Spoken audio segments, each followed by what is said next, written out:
Merhabalar arkadaşlar, ben Hakkıcan Bülüç, Mr. Bülüç YouTube kanalındasınız.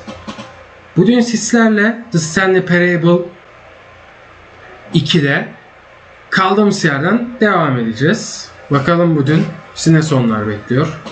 Şu anda bile farklı bir yerdeyiz yani.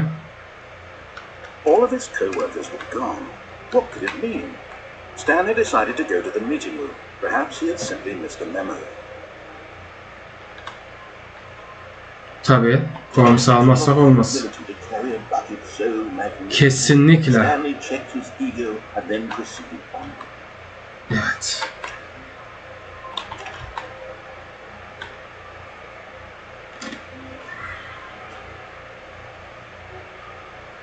Hadi bakalım.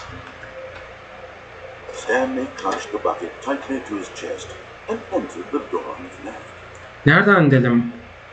Bucket. Soldan mı? Hadi bakalım gidelim o son.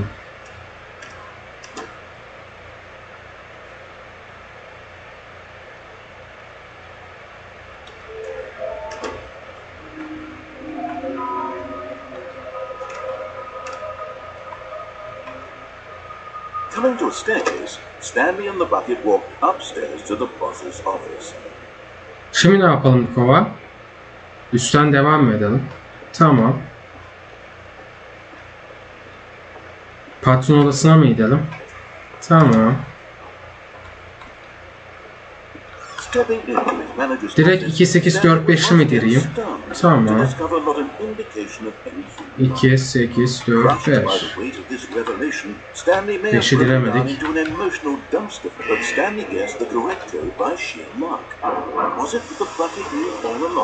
Evet, kova söyledi.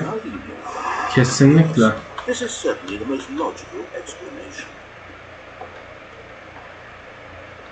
Asansöre binelim kova. Tamam. Bakalım bizi nereye götürüyorsun kova. Bu asansör bizi nereye götürecek?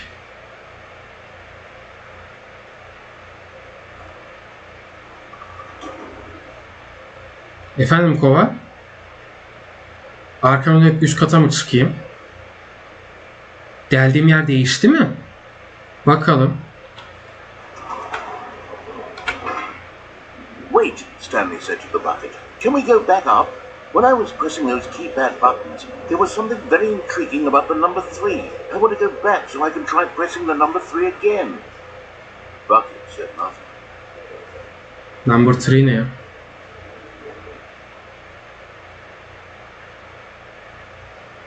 Dönmüş oluyoruz ha.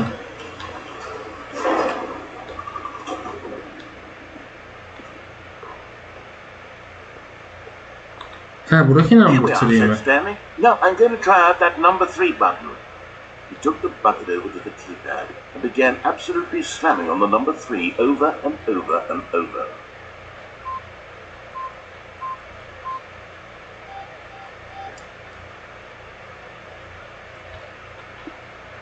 Bir şey olmadı. Efendim kova? Aşağı mı inelim? Tamam.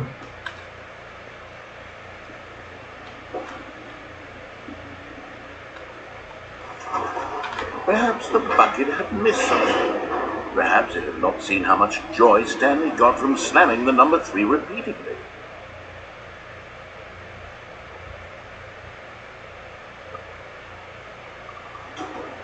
Ne? Çabuk yukarı mı çıkayım? Ne oldu kova? Bir şey mi unuttun yukarıda? No, said Stanley to the bucket. You can't go on yet. Not till you understand how much the number 3 means to me. You and I have been through so much together, and I just want you to see what I see. Feel the happiness I feel. He smiled at the bucket, and the bucket said nothing.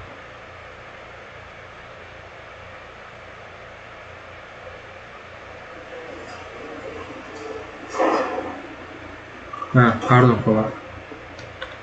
Bazen bana karşı daha... Here we go, said Stanley.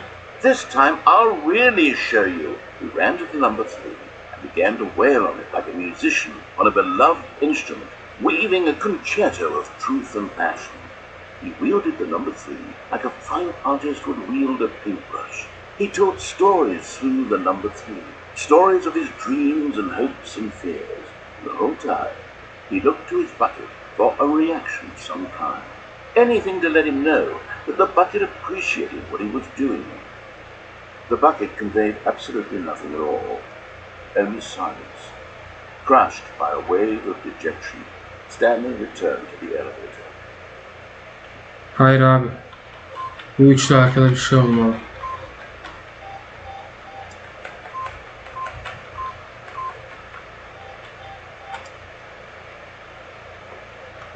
Asansöre mi döneyim?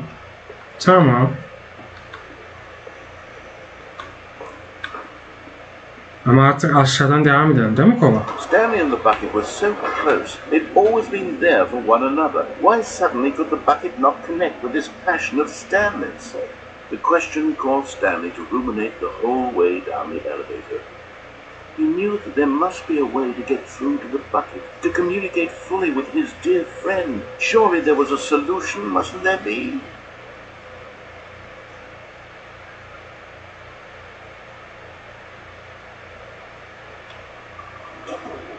Ya bu sefer ne var kova? Tamam çıkalım.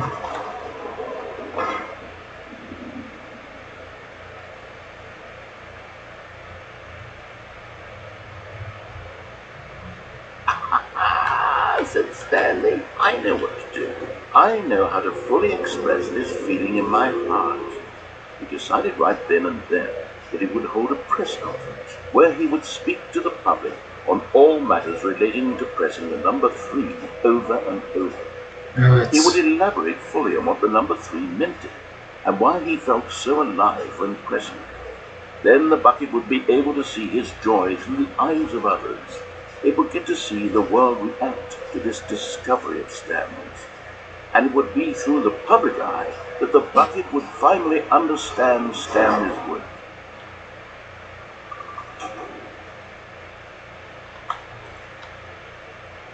For months he advertised and marketed his press conference, building excitement around it, developing and rehearsing it, until it couldn't be refined a single measure further. When the big day arrived, Stanley was as prepared as he'd ever been for anything in his life.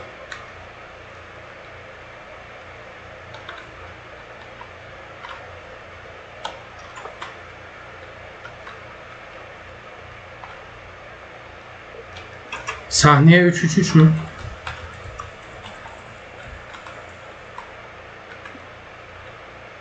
This was it.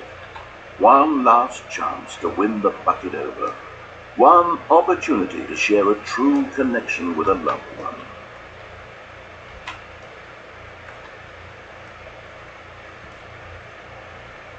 Her yerde 3 var. 3 önemli.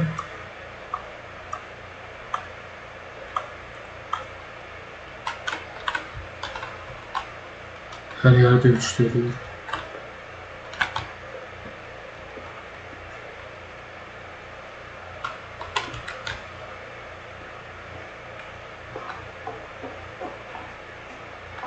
Evet kova.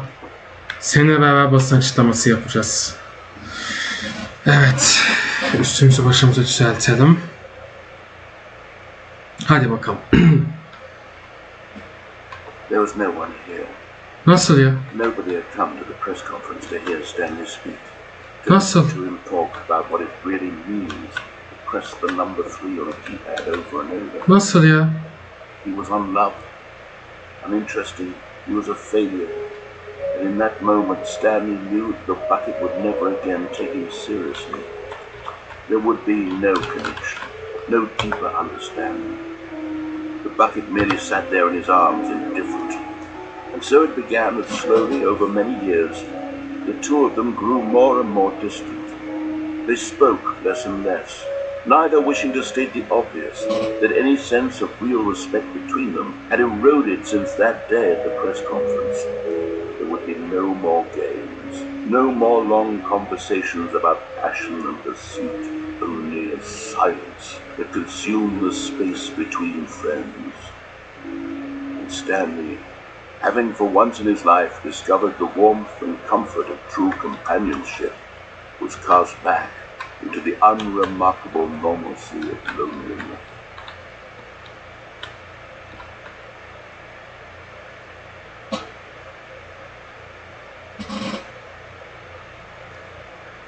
Boşu boşuna mı hazırlandım ben şimdi?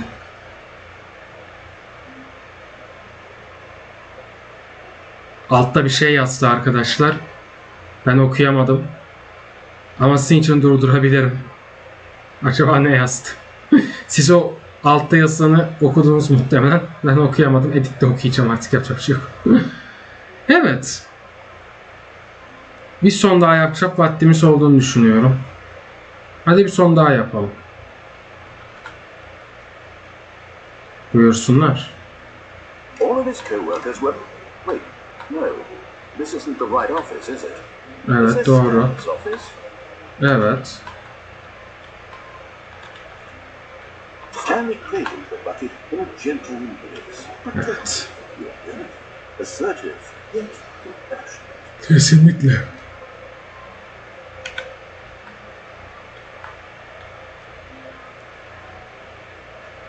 Stanley touched the bucket tightly to his chest and entered the door on his left. Evet, kova ne taraftan gidelim? Anlatıcıyı mı dinleyeyim? Sen bana söyleyin şeyler, anlatıcıyı dinleyeyim. Tamam.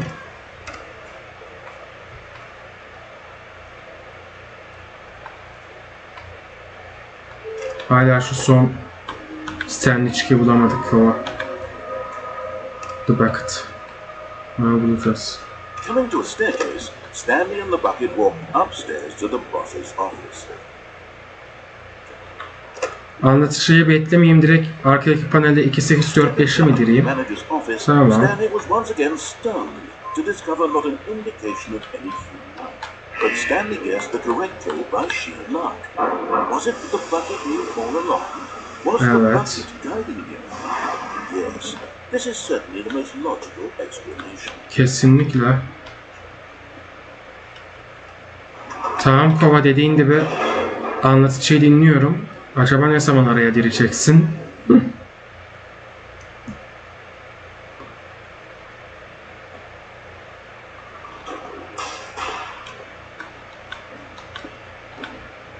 Stanley and the bucket walked straight ahead through the large door that read, Mind Control Facility.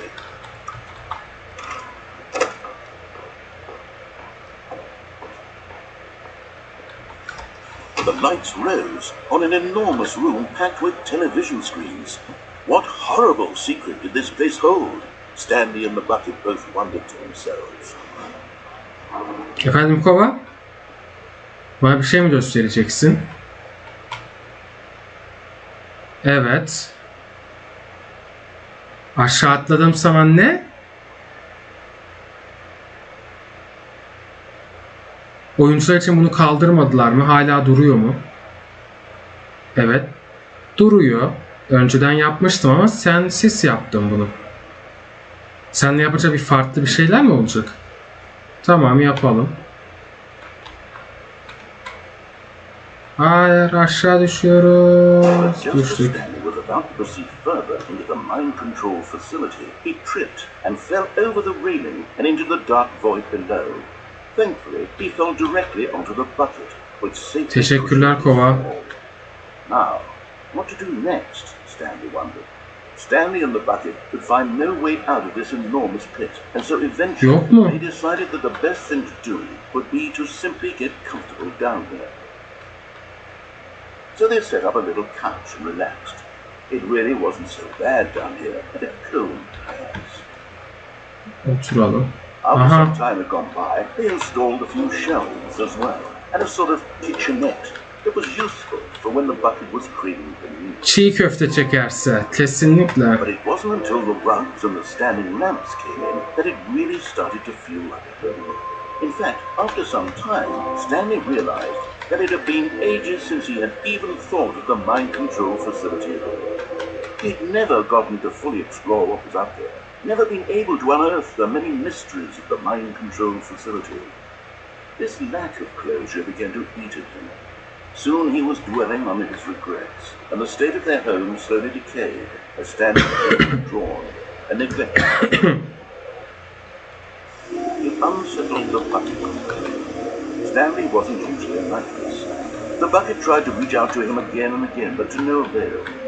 All Stanley could think about, all he could talk about, was going back, doing it over again, staying on the path.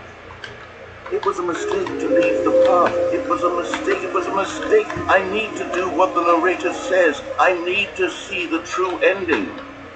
This made no sense at all to the bucket. It was simply trying to live its life down here as comfortably as possible. Yet Stanley was unconsolable. This isn't an ending. This is just a hole in the ground. But it's hard. True. It wasn't. But it's K dediğini yaptık, buraya geldik. Farklı bir şey çıkarttım, evet. reality of things. Maybe this will become an ending eventually. It's what the bucket was counting on. The two of them waited for a very long time. Gerçekten çok uzun süre beklemişiz.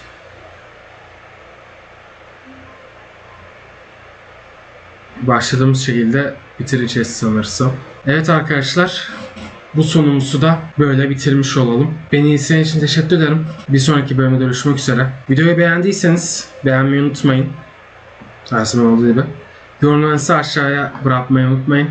Ve en önemlisi kanala abone olup bir sonraki videolarda haberdar olabilirsiniz. Bir sonraki bölüme kadar kendinize çok iyi bakın. Hoşça kalın.